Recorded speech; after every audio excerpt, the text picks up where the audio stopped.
On the last episode of Ask the Reverend... This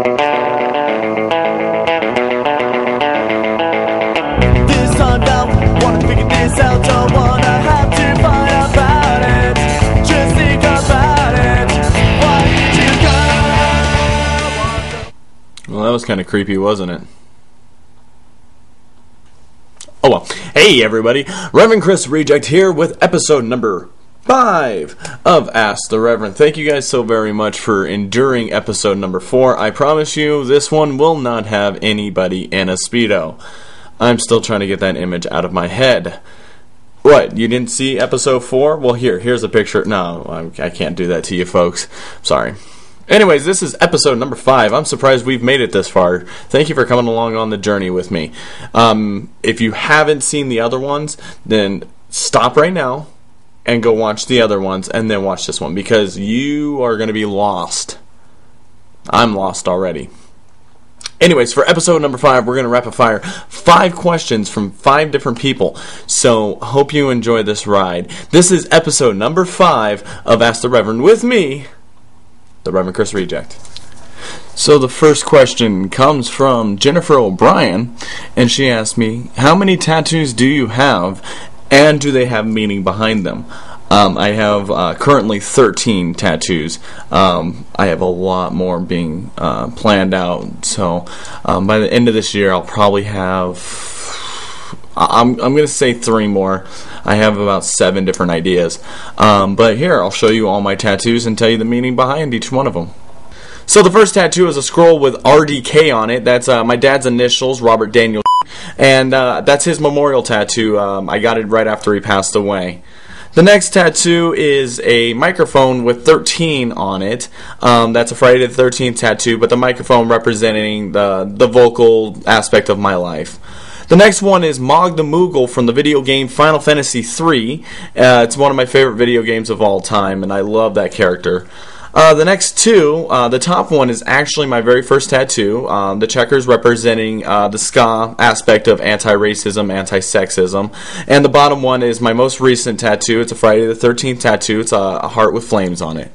The next 2 are treble clef with music notes, and this really represents the music in my life. I played saxophone, which is a treble clef instrument. So those 2 are right and left arm. This set of tattoos, it's actually 2 different tattoos in one. The middle ones there I got on June 6th of 2006, and the outer bands I got on September 9th of 2009. I'm not going to tell you what they mean, but I'm pretty sure you can figure them out. The next ones are my lucky 7s. I got these on July 7th of 2007, and I was born and raised in Las Vegas, so I decided I needed to have my lucky 7s. The next 2 tattoos actually correspond with each other. It's the comedy and tragedy mask. I was actually a thespian for many years. Won an award in 2001 as Best Thespian of Nevada at the Nevada State Thespian Conference, so I had to get that. The last tattoo here is the Alkaline Trio Skull and Heart with my own idea with the picture frame. They're a big influence in my life and music, and so I decided to get them. So that is my tattoos. The next question comes from Jen Clark, and she asked me, how much wood would a woodchuck chuck if a woodchuck could chuck wood? That is a very good question. And to get this answer for you, I actually went out and interviewed a woodchuck. So, my friends, here you go, my interview with a woodchuck. Hi, excuse me, can I interview you? Yes. What's your name? My name is Armando. Armando the Woodchuck. Yes. Okay then. Well, I had a question. How much wood can you chuck? I can chuck many woods. Many woods. Yes. Okay, well, thanks a lot, Armando the Woodchuck. The next question comes from Christina Tuttle, and she asked me, who is my favorite bassist? That is a good question. A couple months ago, I posted on my Facebook my top 10 of bassist, and there was one that got some questions about, and I didn't put it in order. But for me, my number one inspiration is a guy who not only is a great bassist, he's a great songwriter and a great lyricist.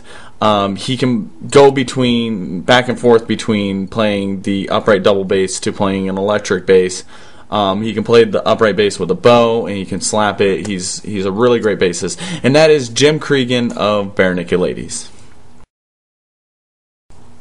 That's not a good picture. This is a better picture of Jim. So Jim Cregan is my favorite bassist of all time. I know some people are like, really? But you gotta listen to them. In fact, listen to this bass section.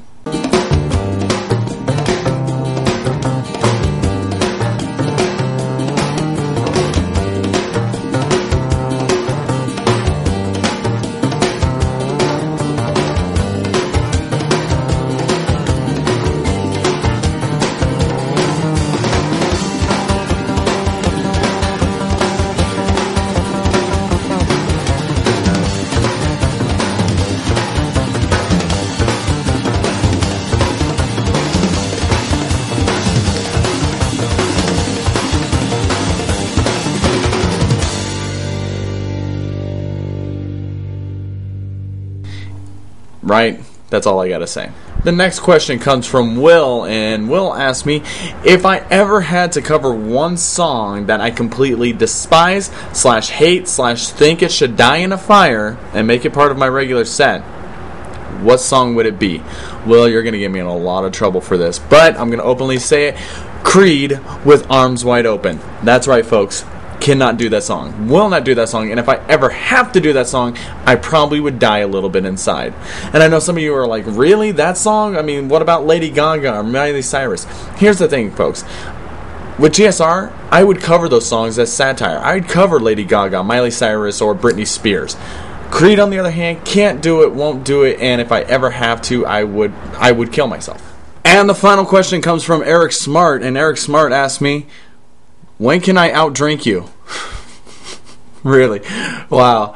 Oh, wow. My conventional laughter is not enough. So, ladies and gentlemen, more laughter from my studio audience.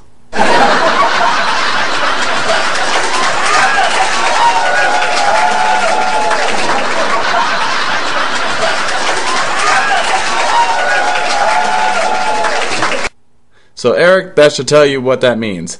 Bring it on, buddy. Well, that's going to do it for episode number 5 of Ask the Reverend. Thank you guys so very much for your questions. And please continue sending me questions.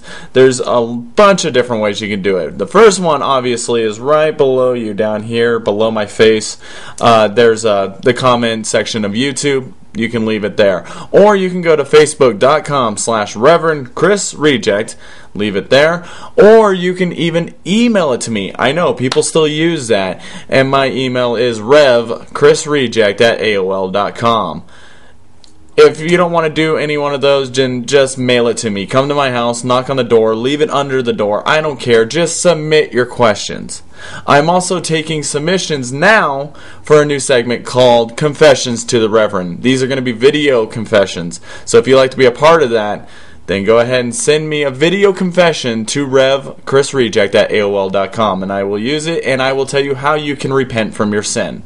Anyways, time for my thank yous. Thank you, Roxy Gun Project, the Grocery Store Rejects, all the people that ask questions, and most importantly, you, the viewers out there. I will see you after the next 100 views. So I'm the Reverend Chris Reject saying, well, everybody knows about the bird, bird, and the bird is a word, bird, and the bird is a word, bird, and the bird is a word, bird, and the bird is a word. Well, don't you know about the bird? Well, everybody knows about the bird, bird is a word, bird.